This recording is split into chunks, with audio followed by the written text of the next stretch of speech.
Start करते हैं तो हम आदरणीय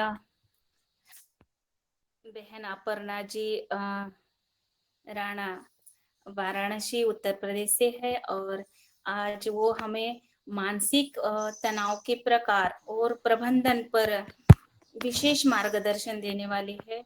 क्योंकि हम योग करते हैं, योग और आहार, योग से हमारा शरीर फिट और आहार से भी हम सुदृढ़ और सशक्त बन रहे, मगर हमें थोड़ा मानसिक भी ध्यान देना है।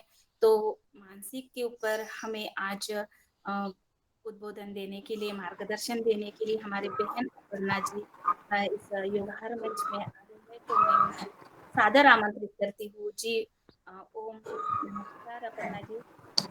नमस्कार। बहुत बहुत धन्यवाद आप लोगों का। और मैं योग का कार्यक्रम देख रही थी, सबकी हंसी की आवाज़, दिन की शुरुआत बहुत अच्छी हुई। आज बहुत अच्छा हुआ ना, आज सबने हंस जी लिया तो सब जी, अच्छा लग रहा था। आज नेचुरली हंस रहे हैं सभी, है ना। बिल्कुल बिल्कुल। ठीक। तो मैं शुरू करती हूँ अपनी बात से। सबसे पहले तो सभी को नमस्कार। और आज हम बात करने जा रहे हैं स्ट्रेस की या तनाव की। हम सभी लोग इस शब्द से पूरी तरह से परिचित हैं। तो अब इससे पहले कि मैं शुरू करूं, कि आप में से कोई चाहेगा एक या दो लाइन में तनाव को बताना कि तनाव आपके लिए क्या है? कोई भी आप में से अगर कोई चाहे तो हाथ उठाए और या फिर माइक अनम्यूट करके मुझे एक दो लाइन में बताए कि तनाव आपकी नज़र में क्या है? किस चीज़ को आप तनाव कहते हैं? ताकि मुझे आगे बढ़ने में आसानी हो। जब किसी कार्य को नहीं कर पाना या करने की चिंता रखते हैं तो तनाव होता है उस कार्य करने के पहले कि ये कैसे करेंगे, कैसे उसका इंतजाम अगर नहीं है, पर्याप्त साधन संसाधन उपलब्ध नहीं है तो तनाव रहता है। जी, बहुत सही कहा आपने सर। ठीक है, तो मैं शुरू करती हूँ। ये फैक्ट है कि हम जब कोई काम करना चाहते हैं और हम नहीं कर पाते हैं, हमारे मन में तरह-तरह के विचार रहते हैं कि हम कैसे उस काम को करें, नहीं कर पाए तो क्या होगा, सही से नहीं कर पाए तो क्या होगा, तरह-तरह की जितनी भी नकारात्मकता होती है। अगेन हमने तनाव को नकारात्मकता से जोड़ के रखा है कि हम नहीं कर पाए तो क्या होगा। चलिए, सबसे पहले मैं शुरू करती हूँ, स्ट्रेस क्या है, तनाव क्या है? वास्तव में तनाव हमारी प्रतिक्रिया होती है। जो भी हम किसी भी परिस्थिति के लिए, किसी भी सिचुएशन के लिए जो प्रतिक्रिया हम देते हैं, जो हमारा रिस्पॉन्स होता है, उसे हम तनाव कहते हैं। अब वो तनाव कई रूपों में हो सकता है, जो अभी हम आगे बात करेंगे तो क्लियर होगा आपको कि अच्छा ये व्यवहार भी तनाव के अंतर्गत आता है, क्योंकि हमने फिर से तनाव शब्द को नकारात्मकता के साथ जोड़ के रखा हुआ है। उम्मीद करती हूँ कि कल जिस तरह से हमने सकारात्मकता और नकारात्मकता की बात की थी, सोच की बात की थी, वो आपको ध्यान होगा। और कल हमने ये जाना था कि सोच होती है, वास्तव में सोच होती है जिसे हम अपनी सुविधा के अनुसार सकारात्मक और नकारात्मक की कैटेगरी में डालते हैं। उसी तरीके से तनाव की भी हम बात करेंगे। तनाव होता है, ये एक रिएक्शन है, एक व्यवहार है, जिसे हम अपनी सुविधा के अनुसार या अपनी समझ के अनुसार नेगेटिव और पॉजिटिव में, नकारात्मक या सकारात्मक में बाँटते हैं। तो सबसे पहली चीज़ है कि हम किस तरीके से, हमारा जो बॉडीली रिस्पॉन्स है, किस तरीके से हम रिस्पॉन्स कर रहे हैं, वो तनाव कहलाता है। ये आंतरिक भी हो सकता है, बाह्य भी हो सकता है, हमारी खुद की सोच का भी परिणाम हो सकता है, हमारे आस-पास के जो लोग हैं, उनके व्यवहार का परिणाम हो सकता है। ठीक है? हर तरीके से ये अलग-अलग रूपों में हमारे तक पहुँच सकता है। और एक मुख्य बात, ये एक डायनामिक कंडीशन होती है। डायनामिक कंडीशन मतलब इसमें लगातार चेंजेस होते हैं, ये स्टैटिक नहीं होता है, ये स्थिर नहीं होता है। इसमें चेंजेस होते हैं। अब ये चेंजेस कैसे होते हैं आगे बात करेंगे, हम इसे देखेंगे। कुछ चेंजेस होते हैं जो हमें पता होता है कि हम ये काम करेंगे, इस तरीके से व्यवहार करेंगे, तो आगे आने वाला जो परिणाम होगा, वो पहले से हम प्रेडिक्ट कर सकते हैं, उसके पहले से हम भविष्यवाणी कर सकते हैं। कुछ परिणाम होते हैं जो हम भविष्यवाणी नहीं कर सकते हैं। तो अगर परिणाम हमारे मन के अनुकूल आया, तब तो हम बहुत खुश रहेंगे। अगर मन के अनुकूल नहीं आया, तो हम दुखी हो जाते हैं, हम परेशान हो जाते हैं। ठीक है? यहाँ भी 2 बातें होती हैं, मन के अनुकूल लाने के लिए हम बहुत सारा प्रयास करते हैं, कोशिशें करते हैं, मेहनत करते हैं और तब जाके वो परिणाम हमारे मन के अनुकूल आता है। जैसे आप लोग योग करते हैं, योग में आप अलग-अलग आसन करते हैं, प्राणायाम करते हैं, एक-दूसरे के साथ संवाद करते हैं, जोड़ते हैं चीज़ों को, अपने आस-पास के वातावरण से चीज़ों को जोड़ते हैं। बहुत सारे लोग हैं जो छत पर जाकर के कर रहे होंगे, बहुत सारे लोग होंगे जो कमरे में जाकर के कर रहे होंगे, कुछ लोग गार्डन एरिया में चले गए होंगे। हमने इस एक जो भी ये परिवार है, जो ये मैं देख रही हूँ कि योग के कारण या फिर आहार के कारण जो एक परिवार बना हुआ है, मैं गूगल मीट पे जिस परिवार को देख पा रही हूँ, वीडियो में मैं ये देख पाती हूँ कि सभी लोग एक जगह नहीं है या एक जैसे वातावरण में, एक जैसे माहौल में नहीं बैठे हुए हैं। हमने एक्स्ट्रा एफर्ट डाला और जब 8-7 बजता है, सवा 7 बजता है, हँसने की आवाज़ आती है, तो हमें समझ में आता है कि हाँ, जिस कार्य को करने के लिए हम लगे हुए थे, वो पूर्ण हुआ है, हम अब रिलैक्स हैं। ऑन दी अदर हैंड अगर यही काम पूरा नहीं हो पाता है, बीच-बीच में नेटवर्क चला जाता है या आवाज़ नहीं आती है या किसी कारणवश हमारा सुबह उठने का मन नहीं करता है, तो दिमाग में रोटेशन होने लगता है, विचारों का प्रवाह शुरू हो जाता है कि आज का दिन भगवान जाने कैसा बीतेगा। और ये जो दूसरा वाला वाक्य है, इसे हम तनाव का नाम देते हैं। चलिए, दूसरे शब्दों में कह सकते हैं कि ये एक कंडीशन है, एक सिचुएशन है, एक परिस्थिति है जो इंसान को फ़ोर्स करती है। जब ये भी उदाहरण मैंने दिया आपकी परिस्थिति का, आपके माहौल का, तो ये हमें फ़ोर्स करती है, हमें बाध्य करती है एडजस्ट करने के लिए किसी सिचुएशन में। एडजस्टमेंट एडजस्टमेंट वास्तव में क्या होता है? एडजस्टमेंट वास्तव में होता है कि हम किसी काम को करना कैसे चाहते हैं, हम अपने आप में कितना बदलाव लाना चाहते हैं, कितनी फ्लेक्सिबिलिटी रखना चाहते हैं, कितना अपने आप को हम लचीला रखना चाहते हैं। और एक बहुत प्यारी सी बात है, सुंदर सी बात है कि लचीला होना हमें टूटने नहीं देता है। चाहूँगी कि ये मेरा वाक्य आप हमेशा के लिए याद कर लें, लचीला होना हमें कभी भी टूटने नहीं देता है। हमें मालूम होता है कि कोई विशेष परिस्थिति आई है, वो कठिन है या आसान है या हमारे मन की है या हमारे मन की नहीं है, लेकिन अगर हम थोड़े से लचीले हैं, जैसे हमारा शरीर होता है ना, हम वज्रासन करते हैं तो अपने घुटनों को पीछे कर लेते हैं या चक्रासन करते हैं तो हम पूरा पीछे की ओर झुक जाते हैं या हमें जब फॉरवर्ड बेंडिंग करनी होती है तो अपने पूरे सिर को लेकर के कमर से हम आगे की ओर झुक जाते हैं। तो अपने शरीर में जो हम लचीलापन लेकर के आते हैं, यही लचीलापन हमें अपने व्यवहार में, अपनी सोच में भी लाना होगा। और यही होता है स्ट्रेस का उपयोग। जब स्ट्रेस हम अपने अंदर ले आते हैं, तो अपने अंदर हम थोड़ा-सा लचीलापन लेकर के आते हैं, जहाँ पर हम फिर सकारात्मक और नकारात्मक की बात को करते हैं। यूजुअली क्या होता है, मन का काम नहीं हुआ, हम तनाव में चले गए। हम बहुत बेचैन हो गए, घबराहट होने लगी, चिड़चिड़ाहट सी होने लगी। बहुत ज़्यादा क्या होता है, हम अपनी पीछे की दुनिया में चले जाते हैं। 1 साल पहले तो मेरी ज़िंदगी ऐसी थी, आज कैसी हो गई है। हम कंपैरिज़न करते हैं, दूसरों के साथ हम तुलना शुरू कर देते हैं कि मेरे दोस्त की ज़िंदगी तो ऐसी चल रही है, उनके पास तो गाड़ियाँ हैं, उनकी नौकरी बहुत अच्छी चल रही है, किसी तरीके का कोई भी रोग नहीं है, लेकिन मुझे क्यों ये सारा कुछ है? और ये एक नेचुरल रिस्पॉन्स होता है। आपको अगेन इन रिस्पॉन्सेज़ को, इन विचारों को बाहर की तरफ फेंकना नहीं है। ये नेचुरल रिस्पॉन्सेज़ हैं और जो चीज़ नेचुरल होती है, जो चीज़ प्राकृतिक होती है, हम चाहें ना चाहें, वो हमारे आस-पास की सराउंडिंग्स में, हमारे वातावरण में मौजूद रहती है। चलिए, मैं अब बात करती हूँ सोर्सेज़ ऑफ स्ट्रेस की या तनाव के जो सोर्स हैं वो क्या हैं? सोर्स मतलब स्रोत क्या है, कहाँ से ये तनाव उत्पन्न होते हैं।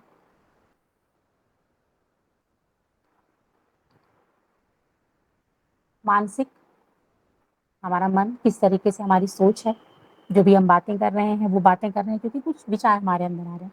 हमने एक टॉपिक डिसाइड किया, हमने ये डिसाइड किया कि इस एक पर्टिकुलर बात पर हमें बात करनी है, मानसिक। फिर है व्यवहार, किस तरीके का व्यवहार हम कर रहे हैं।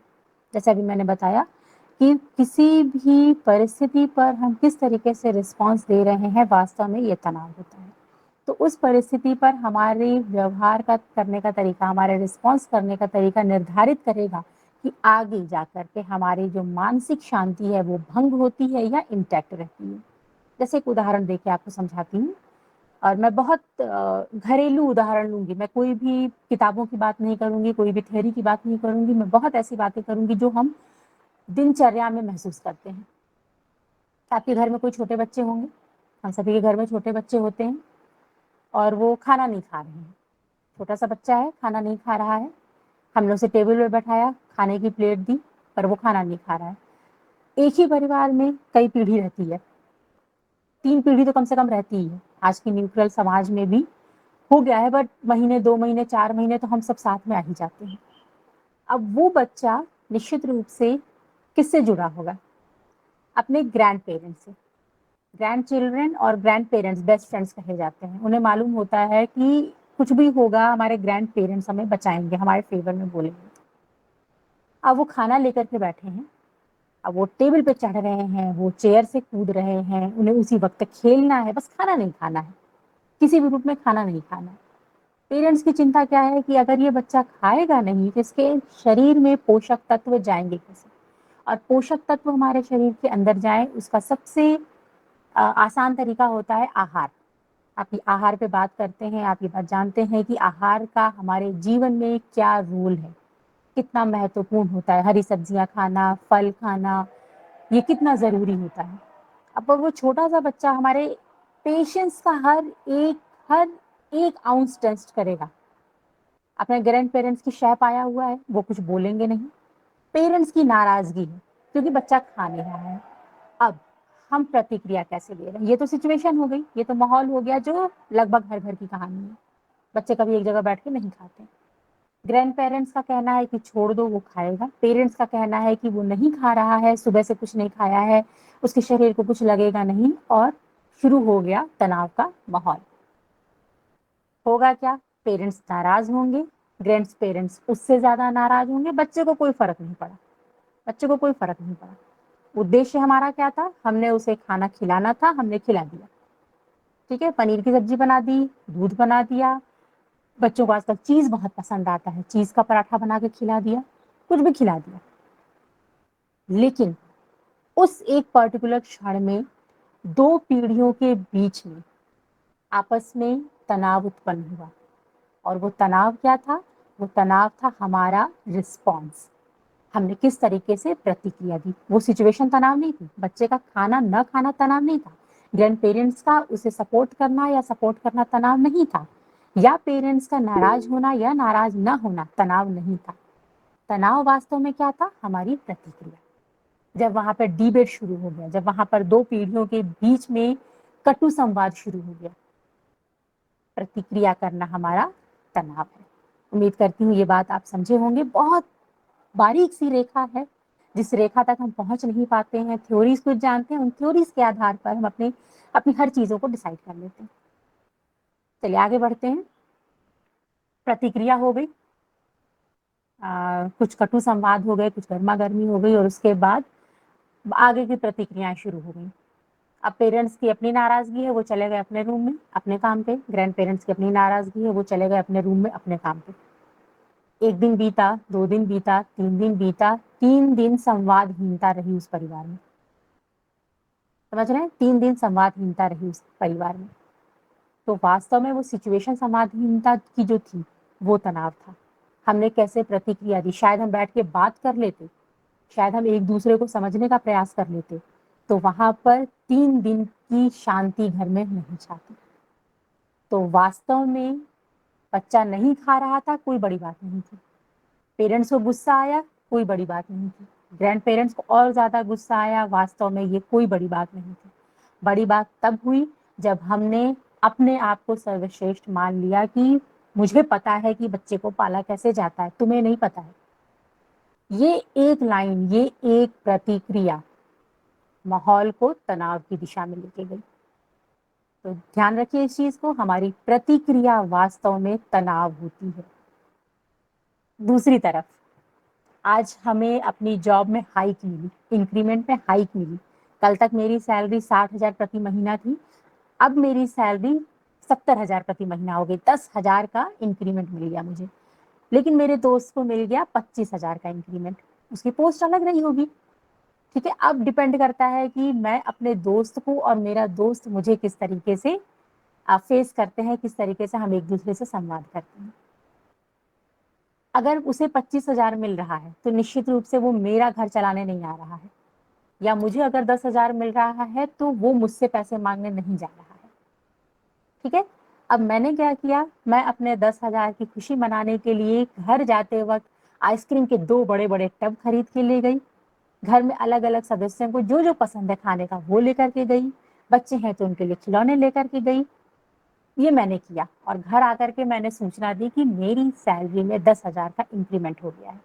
सबने मुझे तारीफ दी, मुझे बहुत अच्छे से बताया कि बहुत अच्छा तुमने मेहनत की, तुम्हें इतने पैसे मिले। साथ ही मैंने अपने परिवार को बताया, लेकिन मेरे दोस्त को 25,000 रुपए ज़्यादा मिले, उसकी इंक्रीमेंट 25,000 की हो गई। थोड़ा मेरा मुँह बन गया है क्योंकि 10,000 और 25,000 15,000 का अंतर आ रहा है। अब मेरे परिवार ने क्या किया, मुझे ये बोलने की बजाय, क्योंकि मैं ये उम्मीद रख रही थी कि मेरा परिवार मुझसे कहेगा कोई बात नहीं बेटा, तुम्हें मेहनत करनी चाहिए थी, जब साथ में काम कर रहे हैं तो साथ में हमें इंक्रीमेंट बराबर की मिलनी चाहिए थी। पर मुझे सरप्राइज छोड़ते हुए मेरे परिवार ने प्रतिक्रिया क्या दी, कोई बात नहीं, उनकी सैलरी उनके घर में काम आएगी, तुम्हारी सैलरी तुम्हारे घर में काम आएगी, और तुम अपनी सैलरी में इतना सारा सामान लेकर के आई हो। मुझे तो बहुत अच्छा लगा भाई, तुमने इतनी तरक्की की। कहा तो मेरा मुंह जो था बना हुआ था, मेरा मूड खराब होने वाला था, लेकिन परिवार के इस प्रतिक्रिया ने मुझे एहसास दिलाया कि नहीं, 10,000 बहुत ज्यादा है, बहुत अच्छा है। मुझे कोई भी और उदाहरण नहीं दिया गया कि अपने से कम लोगों को देखो, अपने से ज्यादा लोगों को देखो, कोई बात नहीं की गई, सिर्फ मेरी सैलरी पे बात की गई। प्रतिक्रिया, किस तरीके से मेरे साथ के लोगों ने प्रतिक्रिया दी, किस तरीके से मैंने प्रतिक्रिया दी, ये है पॉजिटिव तनाव। मैंने तनाव लिया, तनाव लेकर के मैंने मेहनत की, साल भर की मेहनत की, साल भर की मेहनत के बाद जाकर के मैनेजमेंट को मेरा काम दिखा और उन्होंने मेरी इंक्रीमेंट लगाई। तो समझ चुके होंगे आप कि तनाव दोनों तरह से होता है, positive and negative both. Next हम बात करते हैं इफेक्ट्स ऑफ स्ट्रेस। ये बहुत इंपॉर्टेंट चीज है, इफेक्ट्स ऑफ स्ट्रेस। जितनी बातें अभी हम लोगों ने की हैं मैं उसको समराइज करती हूँ शॉर्ट में। कभी कभी हुआ होगा कि आप लोगों ने महसूस किया होगा कि हेडेक हो जाता है, घबराहट होती है, कुछ समझ में नहीं आता है, बात नहीं समझ में आती है, लेकिन अचानक से लगता है कि हम सांस नहीं ले पा रहे हैं, हमारी जो हार्ट बीट है वो अचानक से बढ़ रही है। ठीक है, या फिर एक आजकल बहुत कॉमन बीमारी है डायबिटीज, क्योंकि आप लोग योग कर रहे हैं, आहार की बातें करते हैं, तो डायबिटीज है या शुगर की जो बीमारी है उसके बारे में आपको बहुत अच्छे से पता है। नींद, स्ट्रेस नींद पे भी असर डालता है, दोनों तरह से होता है। अगर आप बहुत ज्यादा तनाव लेकर के चलते हैं, अगर आप निगेटिव तनाव लेकर के चलते हैं, तो या तो आप अत्यधिक सोने लगते हैं या आपकी नींद में अत्यधिक कमी आ जाती है। और अत्यधिक सोना कहीं कई तरीके से हमारे शरीर को भी प्रभावित करता है। भूख का लगना, कभी कभी हम बहुत ज्यादा खाने लगते हैं, कभी कभी हम बहुत कम खाने लगते हैं। अगर मैं अपनी बात आपसे बताऊं, निजी रूप से मैं अपनी बात आपको बताऊं कि जब मैं तनाव में आती हूँ, मेरा जब तनाव का फेज शुरू होता है, इंसान ही हूं मैं भी, सारी थ्योरी साइड में हो जाती है, जो भी बातें भी मैं आपसे कर रही हूँ वो सब साइड हो जाता है जब तनाव का क्षण आता है। मेरे खाने की स्पीड बहुत बढ़ जाती है, मैं दिन भर खाती हूँ, दिन भर खाती हूँ, और मैं त्रस्त हो जाती हूँ अपने खाने से। वहीं दूसरी तरफ मेरी एक फ्रेंड है, उसको जब तनाव होता है उसके पीछे पड़ना पड़ता है कि कुछ खा लो, दिन भर भूखे पेट रहना समझदारी नहीं है। ठीक है, तो खाना खाने पर भी हमारे तनाव का असर पड़ता है, और ये सब आप लोगों ने देखा होगा, मोस्ट ऑफ द टाइम हम खाना छोड़ देते हैं। पर खाना छोड़ना तनाव कम करने की बजाय हमारे अंदर, हमारे शरीर के अंदर हार्मोन्स के सिक्रेशन को बढ़ाता है। जहाँ तो सेरोटोनिन बढ़ना चाहिए था वहाँ डोपामिन बढ़ जाता है, और हम और ज़्यादा परेशान हो जाते हैं, और ज़्यादा नकारात्मकता की या आइसोलेशन की स्थिति में चले जाते हैं, जहाँ पर हमें किसी से बात नहीं करनी, हमें सिर्फ शांत रहना है, हमारा मूड जो है वो लो हो जाता है। और सबसे इम्पॉर्टेंट चीज़, नकारात्मकता। नकारात्मकता हमें घेर लेती है। वो जो पर्टिकुलर टाइम होता है वो 2 घंटे का भी हो सकता है, 1 दिन का भी हो सकता है, 1 महीने का भी हो सकता है, और उस दरमियान ये हम सब ने अनुभव किया है, जब हमें कोई चीज़ अच्छी नहीं लग रही होती है तो लाख अच्छा हमारे सामने हो रहा हो, हमें अच्छा दिखता ही नहीं है। कितनी भी अच्छी चीज़ें हो जाए, हमारे मनपसंद का भोजन भी बन जाए, तो हमें उससे कमी ही नज़र आएगी, क्योंकि हम उसमें स्वाद ही नहीं ले पा रहे हैं। इस योग को, जो योग हमने अपने जीवन में उतारा है, उस योग को हमने सिर्फ शारीरिक व्यायाम तक सीमित कर दिया है, जब हमने तनाव को अपने जीवन में बहुत ज़्यादा महत्व दे दिया है। आगे बढ़ते हैं। तनाव बात भी हमने कर ली है कि कितने तरीके का तनाव होता है। तो जब हम साइकोलॉजी की बात करते हैं, मनोविज्ञान की बात करते हैं, तो इसमें 2 तरह के स्ट्रेस की बात करते हैं। ये भी कॉमन है, ये सभी आप परिचित हैं। सिर्फ मैं इनके नाम बताऊंगी जो थोड़े अलग होंगे आपके लिए, अदरवाइज जो सिम्टम्स हैं या जो बातें हैं ये बिल्कुल कॉमन है, दिन भर हम लोग महसूस करते हैं। एक है यूस्ट्रेस, एक है डिस्ट्रेस। क्योंकि तनाव का जो एनाग्राम उसके साथ बना हुआ है, तनाव के साथ जिस चीज को हमने जोड़ के रखा हुआ है वो नकारात्मकता है। तो नकारात्मकता यानी डिस्ट्रेस, जहाँ पर हम एंजाइटी फील करते हैं, हम बहुत डरा हुआ फील करते हैं, हमें कुछ भी अच्छा नहीं लगता है, हमें लगता है हम कोई काम नहीं कर पाएंगे, कुछ काम हमसे नहीं हो पाएगा, हमारे हाथ में कंपन होता है। आप जब तनाव की स्थिति में हो तो आप कभी नोटिस करिएगा, आप गिलास भी पकड़ते हैं तो हाथ ऐसे कांपता है, हाथ में कंपन होता है। जबकि शारीरिक रूप से हमें कोई रोग है नहीं, कांपने वाला पार्किंसंस रोग हमें है नहीं, ठीक है। जब बहुत तनाव की स्थिति में हम होते हैं तो हमें सांस लेने में, हमारी ब्रीदिंग ऐसे होती है, हम इस तरीके से सांस ले रहे होते हैं, ठीक है। ये डिस्ट्रेस है, ये नकारात्मक पहलू है तनाव का, ठीक है। फिजिकल और मेंटल दोनों तरह से ये हमें अफेक्ट करता है। मेंटल जो हमें दिख नहीं रहा है, फिजिकल जो उस मेंटल असर को परिलक्षित कर रहा है, जो व्यवहार में दिखाई दे रहा है, ठीक है। ये तनाव का निगेटिव असर है जो आप सबने देखा है। अब थोड़ी बात करते हैं तनाव के पॉजिटिव चीज की, पॉजिटिव तनाव की, बहुत जरूरी है इस पे बात करना। क्या होता है जब हम तनाव लेते हैं? तनाव लेना क्या है? तनाव लेना एक ये भी है कि सुबह हमें 5 बजे उठना है, 5 बजे से हमें कक्षा ज्वाइन करनी है, इस क्लास में आकर के हमें योग करना है, हमें आहार की बात करनी है, हमें जैविक खेती की बात करनी है। ये एक पॉजिटिव तनाव है, खासतौर से उन लोगों के लिए जो लोग क्लास कंडक्ट करने वाले हैं। मैंने देखा है बहन भावना जी योग की क्लास करवाती हैं, पवन सर हैं, वो बहुत ही क्या कहना चाहिए, खुशनुमा व्यक्तित्व के साथ वो पूरी आगे की क्लास को लेकर के चलते हैं, जवाब देते हैं, बातें करते हैं, लोगों को जोड़ने की कोशिश करते हैं। तो क्या यहाँ आने से पहले वो लोग कोई तैयारी नहीं करते?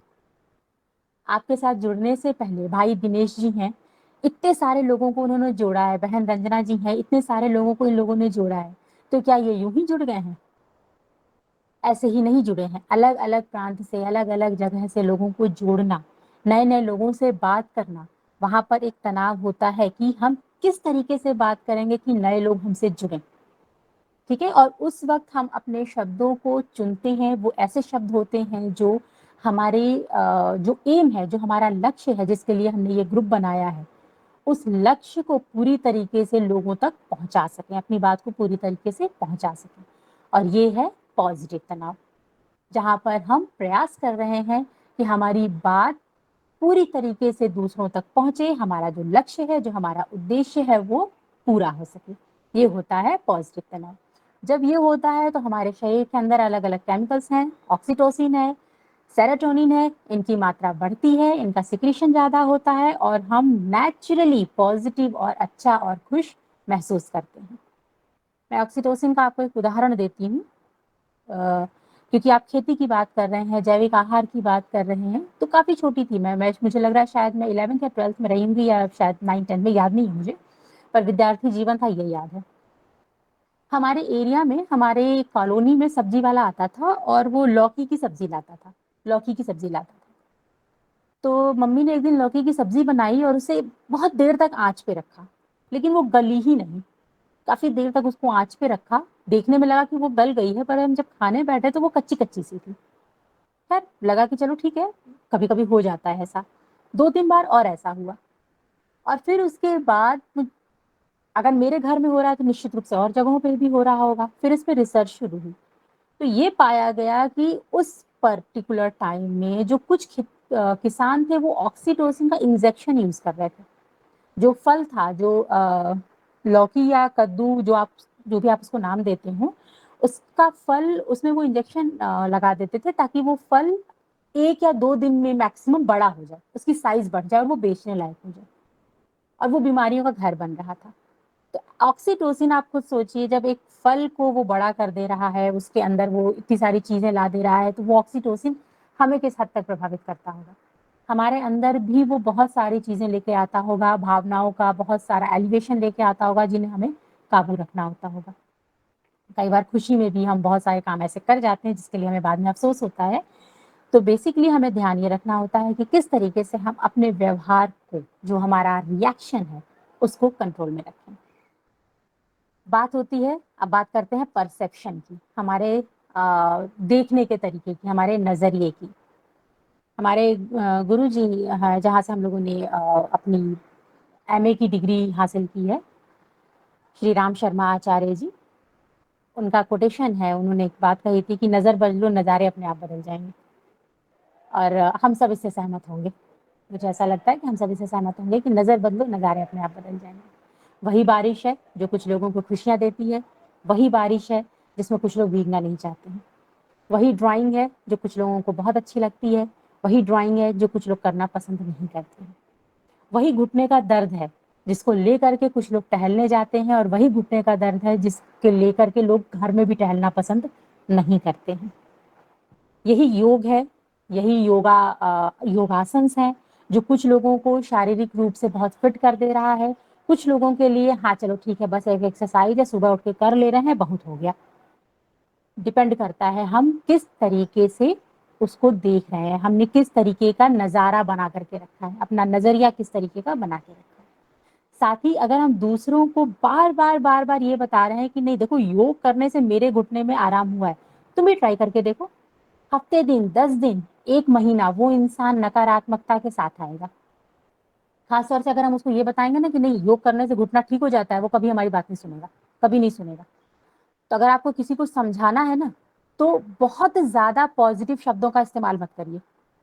साथ ही नेगेटिव शब्दों का भी इस्तेमाल मत करिए। बिल्कुल कैज़ुअली बात करिए, जो आपने महसूस किया कि हाँ, योग करने से आपको अलग-अलग फ़ायदे हुए।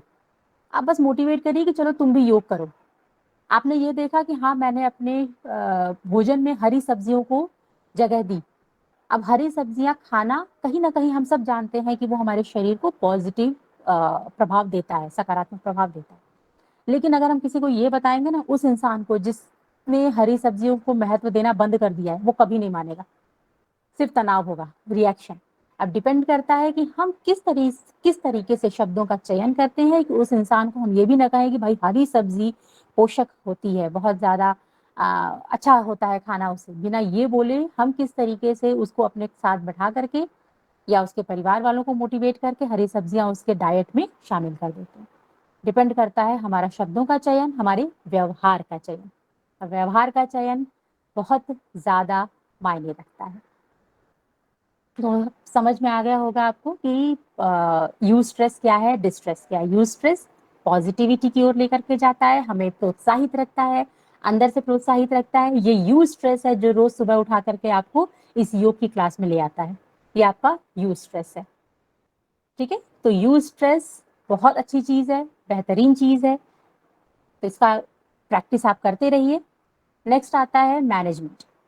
कुछ चीजें होती हैं जिन्हें हम खत्म नहीं कर सकते, बहुत ज़रूरी है ये चीज़ समझना। हम अक्सर चाहते हैं कि हमारे जीवन से तनाव खत्म हो जाए, और जहाँ पे आप कोरिलेट कर पा रहे होंगे मेरे शब्दों से, प्लीज़ आप उसको जोड़ के रखिएगा, बाद में आप चाहें तो प्रश्न कर सकते हैं। हम अक्सर बात करते हैं कि तनाव हमारे जीवन से खत्म हो जाए, टेंशन हमारे जीवन से खत्म हो जाए, ये परेशानी खत्म हो जाए तो फिर आसान रहेगा जीवन रहना। पर वास्तव में कुछ चीज़ें ऐसी होती हैं जिन्हें मैनेज किया जा सकता है।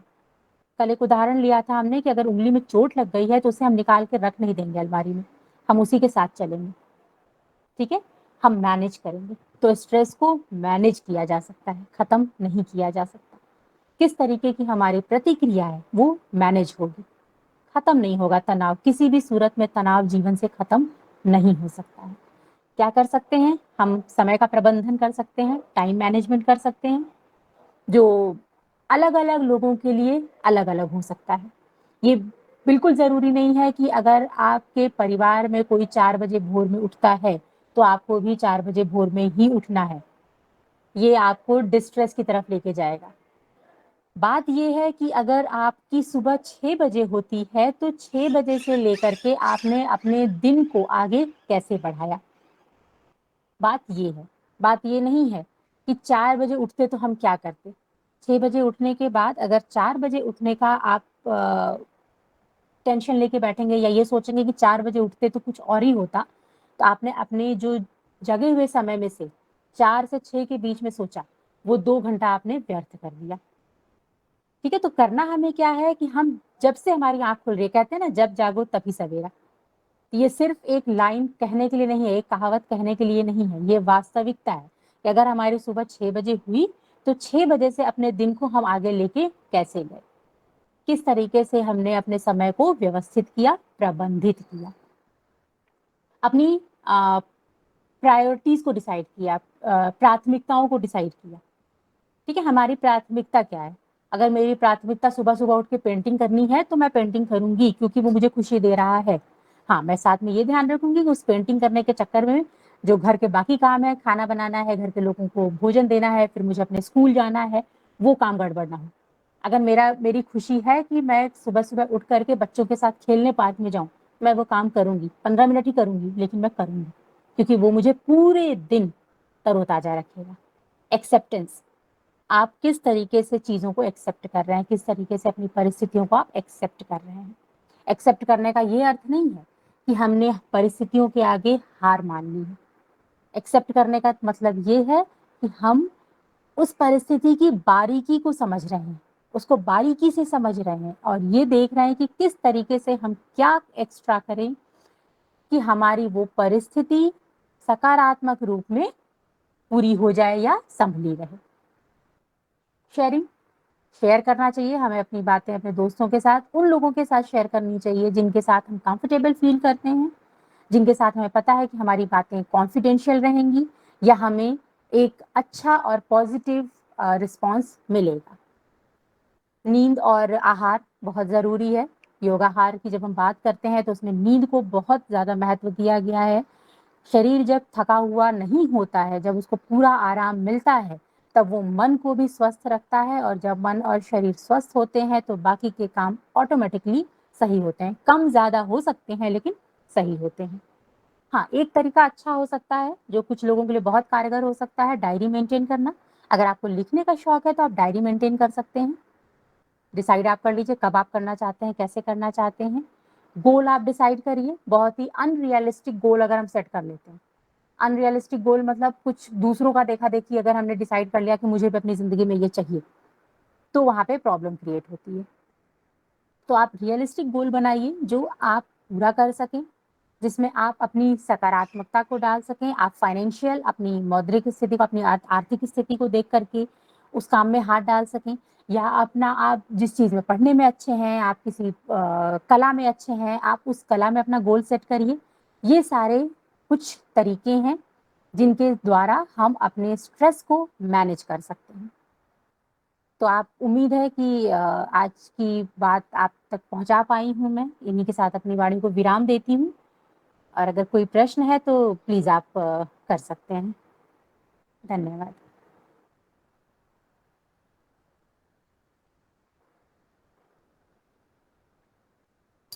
दिनेश भाई मेरी आवाज़ आ रही है? जी जी। जी आ रही है बहन जी। जी हाँ, तो मेरी बात आज यहीं तक थी। उम्मीद करती हूँ कि अ, तनाव को लेकर के आप तक अपनी बात मैं पहुँचा पाई हूँ। कोई प्रश्न है तो आप कर सकते हैं। जी धन्यवाद। हाँ जी दिनेश भैया।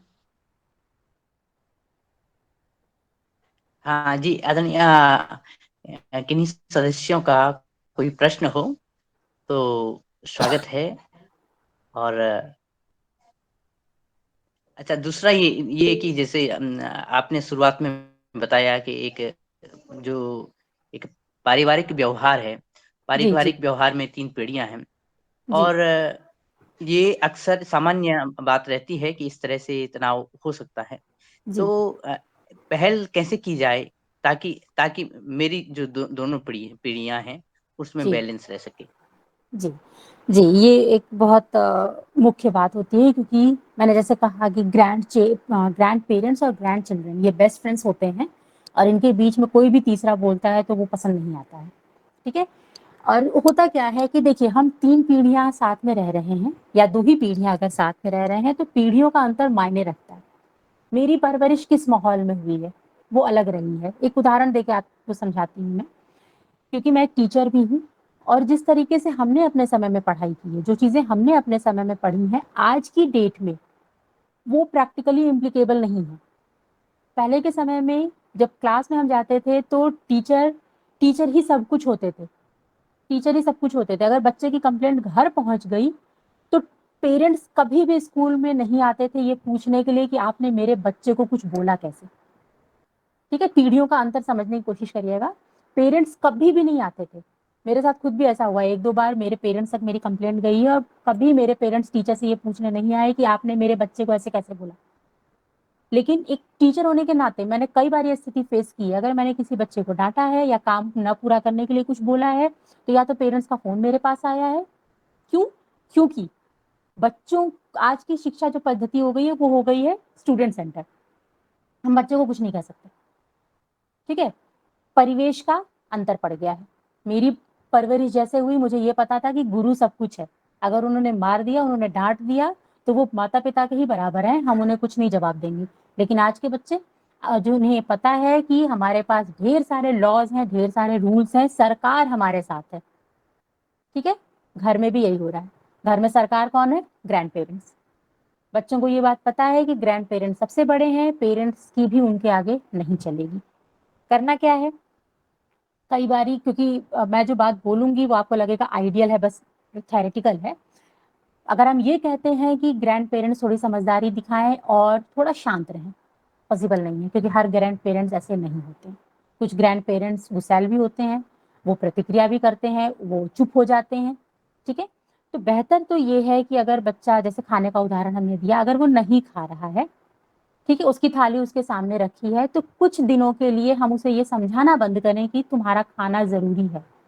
हमें उसे खिलाना है, निश्चित रूप से हम खिलाएंगे, पर उसको ये समझाना बंद करें। और जो पेरेंट्स हैं उनको थोड़ा सा यहाँ पर अटेंटिव होना होगा, प्रतिक्रिया देना। पेरेंट्स की प्रतिक्रिया होती क्या है? खाना खत्म करो तभी हम तुम्हें दूसरा काम करने देंगे, या डिसिप्लिन के साथ बैठो और खाना खाओ। ये डिसिप्लिन वर्ड कभी भी डिसिप्लिन डिसिप्लिन वर्ड बोल करके नहीं सिखाया जा सकता। हम सभी पेरेंट्स हैं, हम अक्सर ये बात अपने बच्चों के साथ यूज करते हैं कि देखो जरूरी है, शांति से बैठ के खाया जाता है, पहले खाना खत्म करो, ठीक से बैठ करके खाओ, पालथी मार के खाओ, चेयर के नीचे क्यों जा रहे हो। ये कॉमन वर्ड्स हैं जो हम एज अ पेरेंट यूज करते रहते हैं। ठीक है, बच्चे पे असर क्या पड़ रहा है? वो सुन रहा है? नहीं सुन रहा। उसे चेयर पर से कूदना है, वो कूदेगा। उसको मालूम है कि ग्रैंड पेरेंट्स बैठे हुए हैं। ग्रैंड पेरेंट्स 2 दिन सुनेंगे, तीसरे दिन वो सबको बोल देंगे। तो पेरेंट्स को यहाँ पर करना क्या है कि आप, ठीक है, आप जब अकेले बच्चे को पा रहे हैं, आप पार्क में टहलाने लेकर के जा रहे हैं, तब उसके साथ बात करें, उसके साथ एक इमोशनल बॉन्डिंग बनाएं ताकि आपकी बात उस तक पहुंचे, उसका महत्व रहे। जब हम बहुत अथॉरिटेरियन हो जाते हैं, हम बहुत ज़्यादा अपनी बातों को बहुत ज़्यादा समझाने की कोशिश करते हैं, तो वो बात हमारे लिए प्रेशर बन जाती है, वो डिस्ट्रेस में चला जाता है। ठीक है, तो मौके की नज़ाकत को समझिए, उस वक्त अपने आप को वहां से हटा लीजिए, अपने पेशेंस लेवल को ऊपर लेकर के जाइए, क्योंकि आप पेशेंस सिखाना चाहते हैं अपने बच्चे को।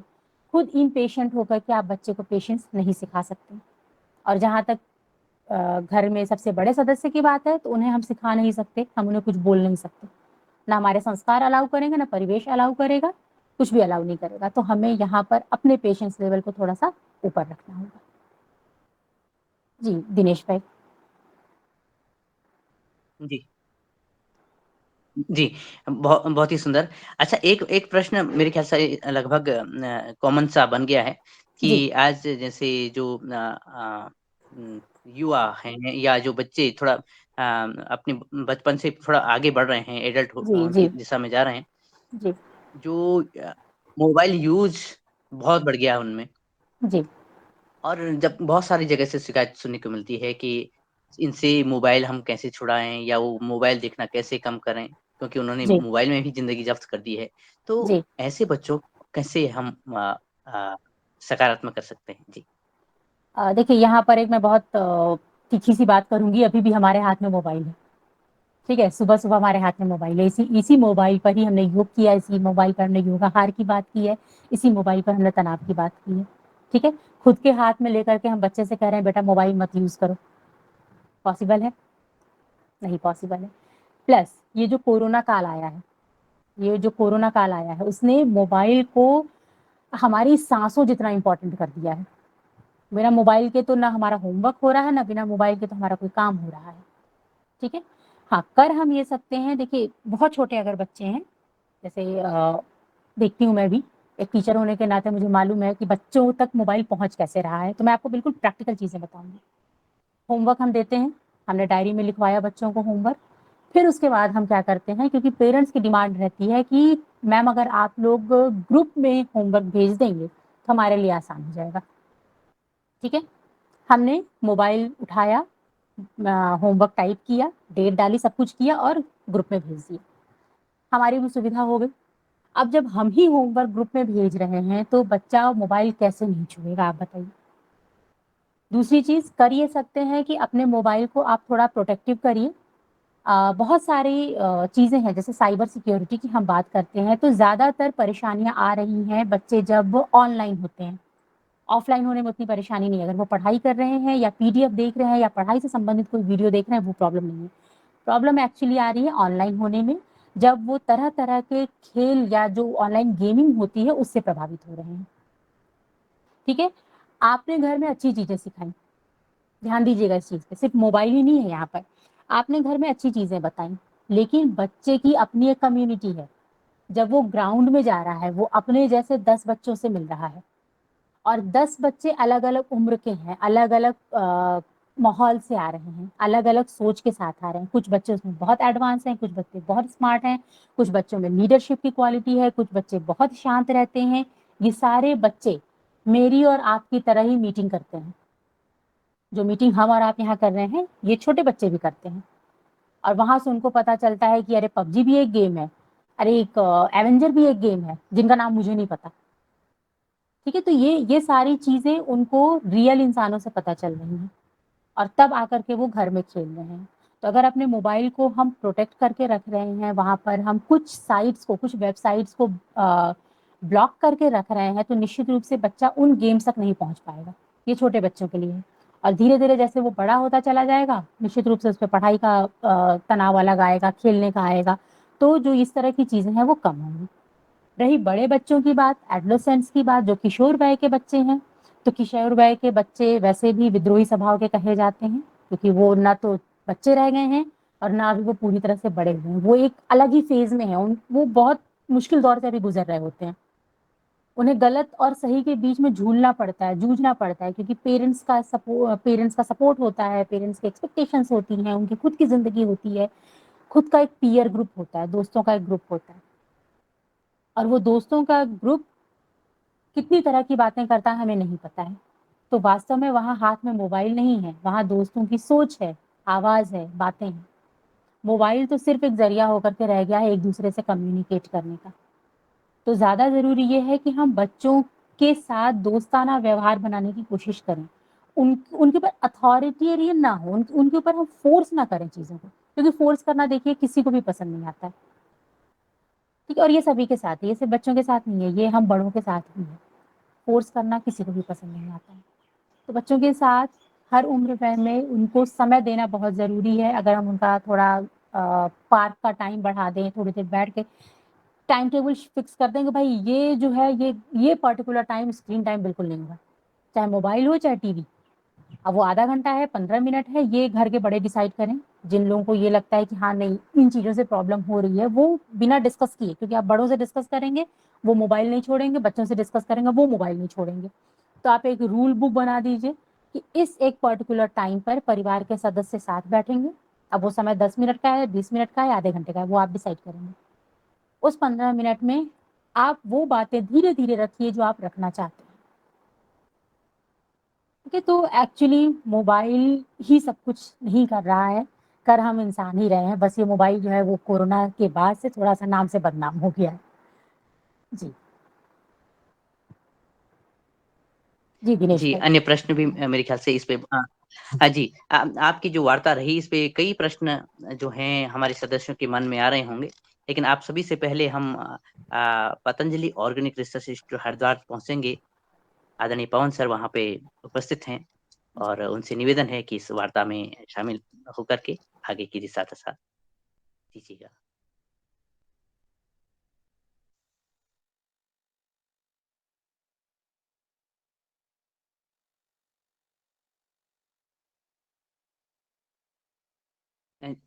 संभवतः मेरी आवाज़ जी, सदन आपकी तक आवाज़ पहुँच रही हो? आ रही है। दिनेश भाई, आपकी आवाज़ आ रही जी, है? जी, मगर पवन सर तक नहीं जा रही है। जी। हाँ, एक डॉक्टर प्रश्न किशोर दुबे जी का और है है क्या? कि बहुत डॉक्टर किशोर दुबे सारे जी, जी हो डॉक्टर किशोर दुबे जी। किशोर दुबे ने दुबे हैंड सर, रेज किया है, उनका प्रश्न लो। हाँ, जी, आदरणीय दुबे जी, सर आपका स्वागत है। हाँ, धन्यवाद दिनेश जी।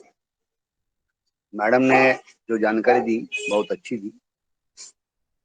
एक्चुअली आपका जो सवाल था कि बच्चों को मोबाइल से कैसे छुड़ाए, तो इस बारे में मैं 2 लाइन बोल दूंगा और उसके बाद में मेरा जो प्रश्न है, या मेरा प्रश्न पहले मैडम को बोल देता कि किसी को भी समझता है कि नकारात्मक जो सोच है वो नकारात्मक सोच नहीं रहनी चाहिए। थ्योरी सब समझ जाती, लेकिन प्रैक्टिकली जब बात आती है, चाहे किसी भी लेवल की व्यक्ति हो, तो उस लेवल की व्यक्ति को वो नकारात्मक सोच छोड़ना बहुत मुश्किल हो जाता है। हर चीज में बुराई ढूंढने की आदत जो होती, हर चीज में टोका टिका टिप्पणी करने की जो आदत होती, हाँ, तो ये जो सोच है, हमने, अब मैं प्रोफेसर रहा हूँ, तो एज ए स्टूडेंट से लेकर तो बड़ों तक हमने देखा है कि थ्योरी समझ जाती, लेकिन प्रैक्टिकली वो उनकी नकारात्मक सोच जाती नहीं है। तो वो कैसे छुड़ाई जाए या कैसे बदलाई जाए, इस बारे में आप वक्तव्य करें। ये बाकी मोबाइल वाली जो बात है मैं बाद में शेयर करूंगा। धन्यवाद। जी सर, बहुत-बहुत धन्यवाद। मुझे बहुत अच्छा लगा कि मैं इतने विद्वत जन लोगों के साथ काम कर रही हूँ। आप प्रोफ़ेसर रहे हैं तो मुझे भी सीखने बहुत कुछ मिलेगा। सर, आपने एक चीज़ बोली कि आवाज़ आ रही है ना मेरी? जी, आ रही जी है। आ रही है। जी, जी, जी। तो सर, मैंने एक बात अभी बोली है कि कुछ चीज़ें हम ख़त्म नहीं कर सकते हैं। नकारात्मकता हटाना नहीं है।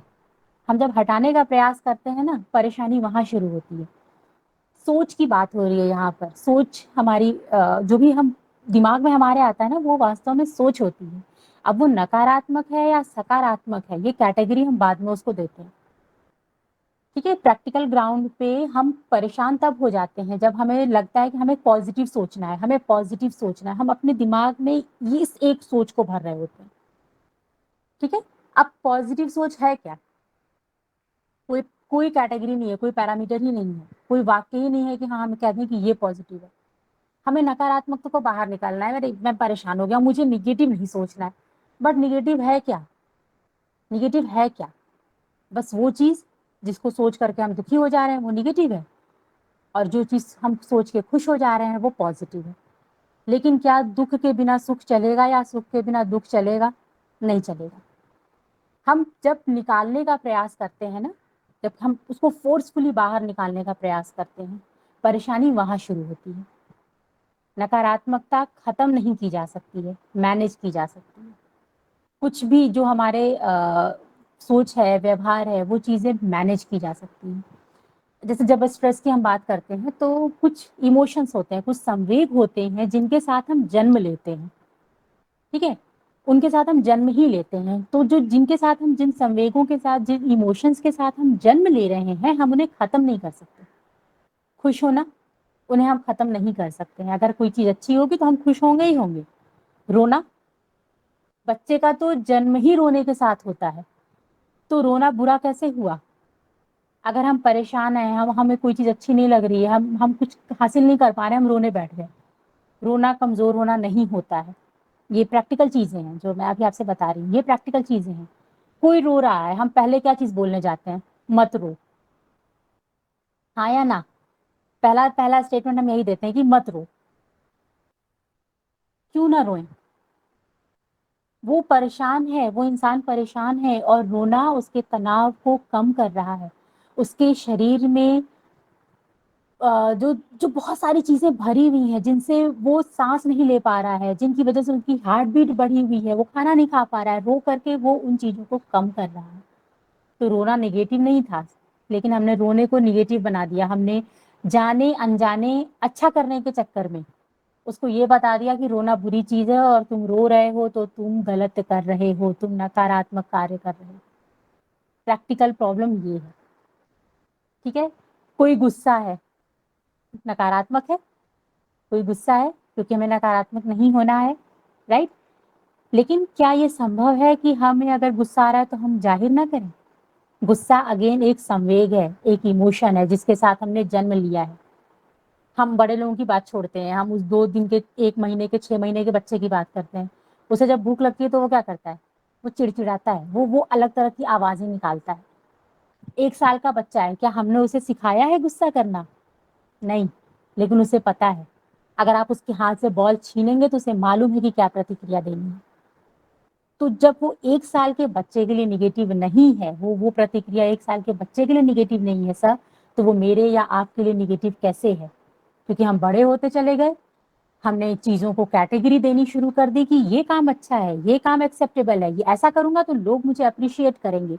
और यही वाला जो अप्रिसिएशन था, ये हमें तनाव की दिशा में लेकर के गया, हमें निगेटिव और पॉजिटिव की कैटेगरी में बांटने लगा। तो जब हम खत्म करने की बात कर रहे हैं, निगेटिव को खत्म करने की बात कर रहे हैं, तो हम परेशानी को बढ़ावा दे रहे हैं। मैनेज कर सकते हैं, मैनेजमेंट किया जा सकता है एक्सेप्ट केस करने के साथ कि गुस्सा नेचुरल है, रोना नेचुरल है, परेशान होना नेचुरल है।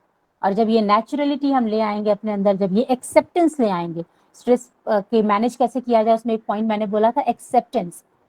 जो है उससे एक्सेप्ट करें, जो जैसा है उसे वैसे नहीं एक्सेप्ट करना है, जो है उसे एक्सेप्ट करना है। अब उसे कैसे हमें उस पर प्रतिक्रिया देनी है ये हम सोचेंगे। उम्मीद है सर आपके सवाल को मैं जस्टिफाई कर पाई हूँ, जवाब दे पाई हूँ। समय की कमी से बात मैं बाद में करूंगा आपसे, बाकी कुछ लोगों के सवाल है। जी जी जी, आदरणीय गजानन जी का हैंड रेज है। आप अपना प्रश्न रखें। नमस्कार।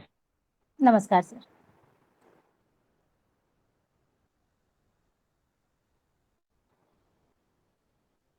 उन तक आवाज नहीं पहुंच रही है। जी जी नमस्कार। तो गजानन सर जी,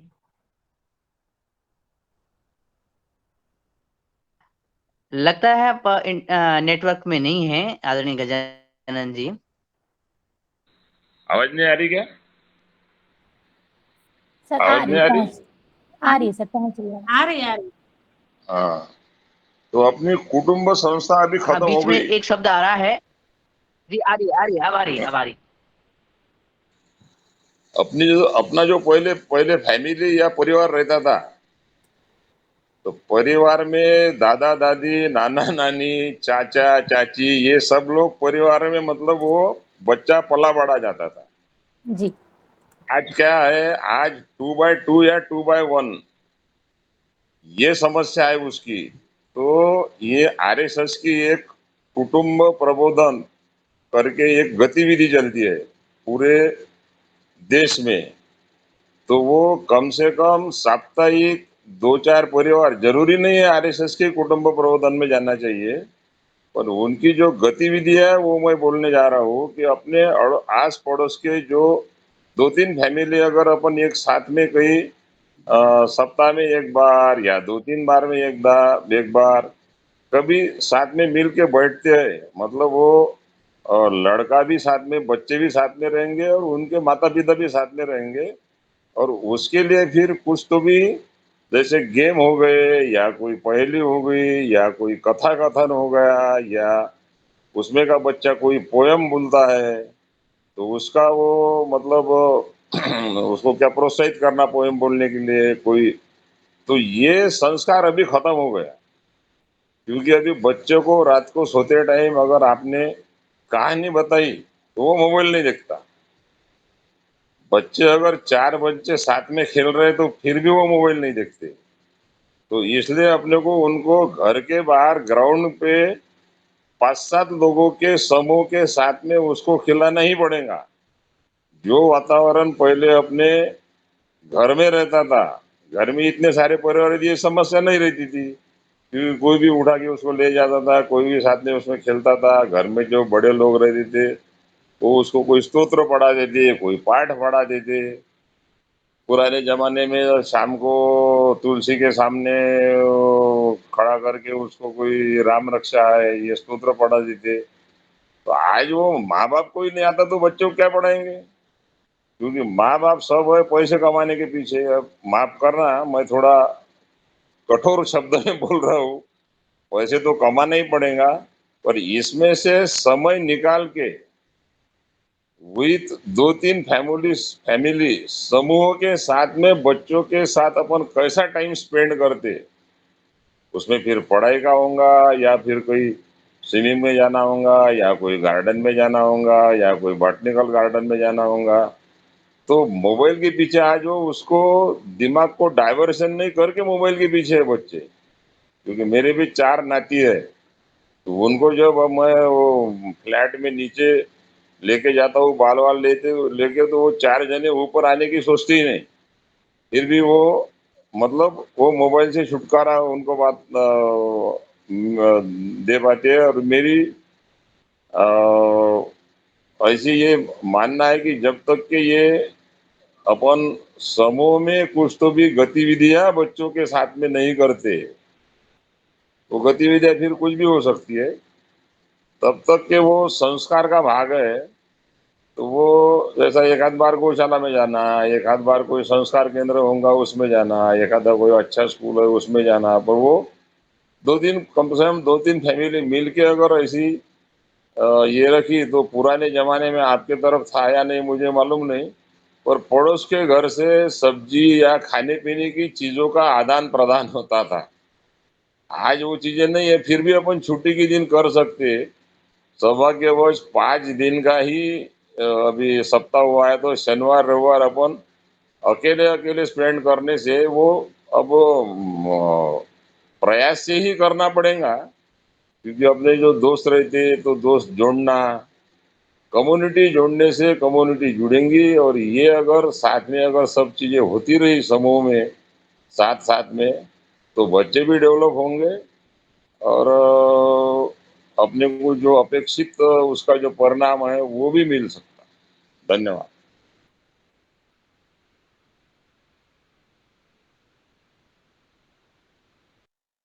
जी, आदरणीय धन्यवाद। आपने व्यवहारिक बात बताई और एक दादाजी होने के नाते ये व्यवहारिकता और भी प्रासंगिक हो जाती है। आपको बहुत-बहुत शुभकामनाएँ। आप इस तरह से जो आपने व्यवहार अपनाया है वो हमारे आदरणीय सदस्यों के लिए भी अच्छा रहेगा। और वापस आदरणीय अ मुनीलाल जी भाई साहब के पास मैं पहुँचता हूँ। जी धन्यवाद। आदरणीय पवन कुमार सर जी सदन में जी, उपस्थित हैं। मैं उनको सम्मान के साथ आमंत्रित आद करता हूँ कि वो आए और सदन को संबोधित करें। जी नमस्ते, नमस्कार सभी को। बहुत सुंदर आज की वार्ता अपर्णा जी, आपका बहुत अभिनंदन। बहुत ही चीजें आपने अच्छी बताई हैं धन्यवाद सर। और सबसे प्रमुख चीज जो धन्यवाद। मुझे लगी, जो कीवर्ड है आज का टेक अवे है, वो है मैनेजमेंट, प्रबंधन। नकारात्मकता का प्रबंधन, सकारात्मकता का प्रबंधन, दोनों चीजों का ही प्रबंधन होना है। और जब अभी वार्तालाप हो रही थी तो एक कुछ दिन पहले मैंने एक न्यूज़ पढ़ी थी और शायद एक वीडियो भी था, शायद वो शेयर भी हुआ है ग्रुप में। वो ये था कि एक गांव है शायद महाराष्ट्र में, उसमें वहाँ के जो लोग हैं उन्होंने तय किया है कि हम 7 बजे से लेके 1.5 घंटे तक, 8:30 बजे तक या 9 बजे तक जो भी समय है, उसमें हम सारे टीवी भी बंद रखेंगे, मोबाइल भी बंद रखेंगे, बच्चे अपना होमवर्क करेंगे, बाकी लोग अपना चौपाल में बैठेंगे, बातचीत करेंगे। तो उन्होंने एक प्रबंधन करने का बड़ा अच्छा एक तरीका बना रखा है। तो ये तो एक गाँव की बात है और गाँव में उन्होंने ऐसी की है और उसका अच्छे रिजल्ट आए हैं, ऐसा भी उन्होंने बताया। सब लोग उससे, उस व्यवस्था से सब लोग खुश हुए, क्योंकि सब लोगों को जरा सी जो टाइम था उसका वो सही रूप से प्रबंध कर पाए, और अपने जो संबंध है अपने गांव के जो लोग हैं उनके आपस में बातचीत होने लगी, उनकी आपस में चर्चाएं होने लगी, बच्चे होमवर्क करने लगे। बाकी और भी जो चीजें थी कि हम केवल टीवी देख रहे थे उस टाइम पर, उसको भी उन्होंने बंद किया। तो एक सारी चीजों को मतलब जो शायद डिस्ट्रैक्ट कर रही थी या व्यवस्था नहीं बनी हुई थी उस तरह की, तो उस तरह से उनको करने पर अच्छा उसका प्रभाव रहा। तो ऐसे चीजों को हमारे जिसकी जैसी स्थिति है, जहाँ पर जो परिस्थिति है, और जहाँ पर जो लोग जितना अपने स्तर से इनिशिएटिव लेकर के ऐसी व्यवस्थाएं बनाएंगे, उनको निश्चित रूप से शायद फायदा होगा। और वो एक समुदाय के स्तर पर हमारी क्या व्यवस्था होगी, एक व्यवस्था तो एक हमारे व्यक्तिगत स्तर पर है कि हम व्यक्तिगत रूप पर हम काम कर रहे हैं और अपना स्ट्रेस ले रहे हैं या नहीं कर पा रहे हैं या जो भी चीज है। तो एक हमारा व्यक्तिगत मैनेजमेंट है, एक हमारा समुदाय है जिसमें हमारी फैमिली भी आ गए, पड़ोसी भी आ गए, दोस्त भी आ गए, समुदाय गांव का भी समुदाय हो गया। तो ये पूर्ण रूप से ऐसी व्यवस्थाएं लोग जब बनाते हैं तो उनको निश्चित रूप से फायदा मिलता है, ऐसा मेरा मानना है। तो आज बहुत सुंदर तरीके से आपने वार्ता रखी है, और मुझे लगता है कि कुछ और ऐसे कीवर्ड्स होंगे, क्योंकि आपने इसमें काफी आप पढ़ाती भी हैं, तो ऐसे और कौन कौन से कीवर्ड्स हो सकते हैं जिसके बारे में हमें चिंतन करना चाहिए, बातचीत करनी चाहिए, और कुछ अपने जो अनुभव है उसका आदान प्रदान करना चाहिए। इस बार भी अगर कुछ आप मार्गदर्शन करते रहेंगे तो ये जो हमारा जो हम जंजाल में फंसे रहते हैं कि हम कभी मोबाइल को नहीं छोड़ पाते हैं, कभी हम किसी दूसरी चीज को नहीं छोड़ पाते हैं, इसको हमें इसको आजकल ऐसा भी कह रहे हैं कि डी स्ट्रेस करना है या डिटॉक्सिफाई करना है, या अपने आप से इसको कैसे हम दूर कर सकते हैं। ऐसे अनुभवों के ऊपर भी अगर हम चर्चा करते हैं, और ऐसी जो चीजें हैं जिसका हम जिन चीजों का हम बेहतर प्रबंधन कर सकते हैं, उस विषय पर भी अगर चर्चा आगे होती है तो बहुत अच्छा रहेगा। बहुत सुंदर। आप सबको बहुत धन्यवाद। और आज की योग कक्षा भी बहुत अच्छी रही। इतने दिनों के बाद भी मैं आज देख रहा था कि कुछ नए तरीके से आसन, कुछ नए तरीके से एक्सरसाइज, कुछ नई तरह से स्ट्रेचिंग आज की हमारी योग शिक्षा ने की। तो बहुत बढ़िया, कुछ बहुत थकाने वाले भी थे, लेकिन काफी अच्छा आपका प्रयास रहा है। आप सभी को बहुत बहुत नमस्कार, धन्यवाद। धन्यवाद आदरणीय सर जी। और अब आज का सेशन समापन करने के लिए दिनेश जी चंबा जी को सादर आमंत्रित करता हूँ कि आज आभार ज्ञापित कर सेशन समापन करेंगे, खर्च करेंगे। आदरणीय दिनेश जी चंबा जी तक मेरी आवाज पहुँच रही है? जी आपकी आवाज नहीं आ रही दिनेश जी? जी सर, आपकी आवाज यहाँ तक पहुंची और मेरी आवाज वहां तक जब मेरी पहुंची और संभवतः आपकी पहुंच नहीं पहुंची रही जी। होगी।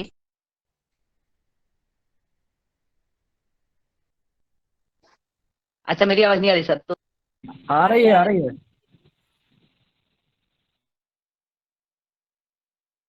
लेफ्ट ही हो गए।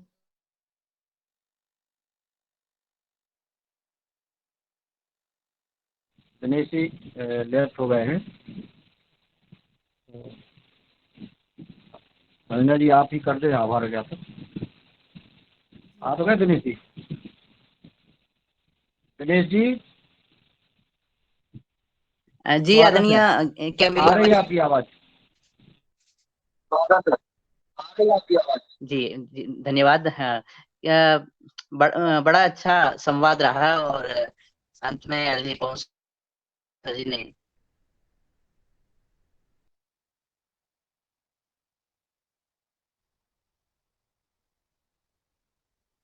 जो एक समरी तैयार की है कि किस तरह से हमारी जो अपना व्यक्तिगत स्ट्रेस प्रबंधन है, या फिर अपने फैमिली का है, या कुटुंब का है, या फिर कम्युनिटी का है, इस दिशा में भी हमें हम सोचेंगे हम कर पाएंगे। और आने वाले टाइम में इस पे भी हम चर्चा करेंगे। ऐसे भी आग्रह है आदरणीय सदस्यों से या आदरणीय आज के मुख्य अतिथि जिससे भी और वास्तव में बड़ी सुंदर बात कही गई है कि नकारात्मक हो या सकारात्मक बातें उनका प्रबंधन करना बहुत ही आवश्यक है। और इस प्रबंधन को हम व्यक्तिगत से लेकर के व्यवहारगत और अपने कुटुंब परिवार तक कैसे बढ़ाएं और समस्याओं का समाधान कैसे पाएं। मुझे लगता है कि हम अच्छे से, जैसे योग है, और ये एक तरह से लगता है ये पूरा एक विषय हमें है, हमारा है। योग के ही कई आयाम हैं, या कह सकते हैं कि मनोविज्ञान के ही कई आयाम हैं। और कुल मिलाकर ये जीवन प्रबंधन का विषय है कि हम किस तरह से सरलता से अपने अच्छे व्यवहार से सभी कठिनाइयों पर विजय प्राप्त कर सकें, चाहे वो तनाव प्रबंधन हो या कुछ दूसरी बातें हैं। तो हम कुल मिलाकर यही जीवन प्रबंधन की बात कर रहे हैं, चाहे योग है, आहार है। ये जीवन को सुखी और सफल बनाना है, सरल बनाना है। और इसी क्रम में आज की जो हमारी योग शिक्षिका थी, उनका भी बहुत बहुत धन्यवाद। और आज की हमारी मुख्य अतिथि जो अपर्णा राणा जी, आपका बहुत बहुत धन्यवाद है। और पुनः हम जल्दी ही किसी क्लास में आप मिल रहे हैं, जब आप कुछ नहीं बोलेंगे और हम सब कुछ सुनेंगे, ऐसा भी एक विषय रहेगा। तो ये भी संभवतः एक जो तनाव प्रबंधन में काफी कारगर साबित होगा, इस तरह की भी कार्य विधि। और इसी क्रम में पतंजलि योगाहार की आदरणीय सभी सदस्य और पतंजलि की सभी शाखाएं उपशाखाएं जो इस कार्यक्रम में सम्मिलित हैं, आज की मुख्य अतिथि अपर्णा राणा जी, आदरणीय भगवान दास कुशवाहा जी और भारती ठाकुर जी जो हिमाचल प्रदेश से हैं, काफी दिन बाद आपकी दर्शन हुई है। आदरणीय डॉक्टर भुवनेश्वर राय जी, बने सिंह जी, डॉक्टर किशोर दुबे जी, गजानंद बाजर जी, गजानन पवार जी, जो आज आपने ग्रैंड पेरेंट्स की भूमिका निभाई, और कल्पना खोतले जी, कमल राठौर सुनसर जी और कृष्णा कुमार जी, कुलदीप नाल जी और आदरणीय नीलकंठ साबले जी, काफी दिन से आपकी बात नहीं सुनी, आपको हम सुनेंगे। आदरणीय पवन कुमार सर जी, आदरणीय पवन मिश्रा जी, पुण्यकाम समर्थ जी, रमेशन मेहरा जी और रोहताश कुमार सैनी जी, रूप सिंह राजपूत जी, श्रीकांत जुपे जी, तुलाराम पटेल जी, उमाशंकर प्रसाद जी, वैशाली विनायक जी, योगाहार रिकॉर्डिंग टीम के आदरणीय सभी सदस्यगण, आदरणीय मुनीला जी, भाई साहब, आदरणीय रंजना बहन जी, और वे सभी सदस्य जिनकी नाम मैं नहीं पढ़ पा रहा हूँ, जो लेफ्ट हो चुके हैं और जो निरंतर इस योगाहार की कक्षा में जुड़ रहे हैं, आप सभी का बहुत बहुत धन्यवाद। और कल हम पुनः मिलेंगे इसी समय पर, और तब तक के लिए प्रणाम, धन्यवाद। ओम। ओम, धन्यवाद सर।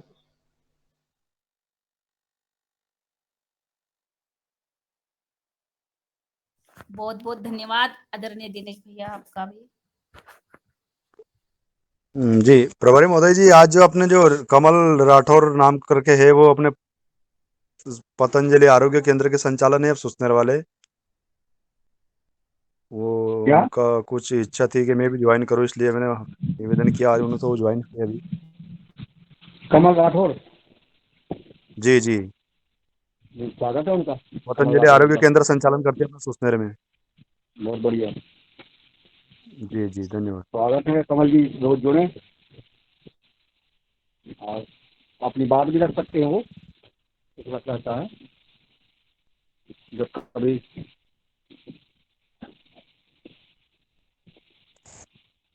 आज समापन करते हैं, कल मिलते हैं सबको, और नए सदस्यों को का आभार और जोड़ने वालों का आभार, जो अन्य सदस्यों को जोड़ रहे हैं उनको बहुत बहुत साधुवाद।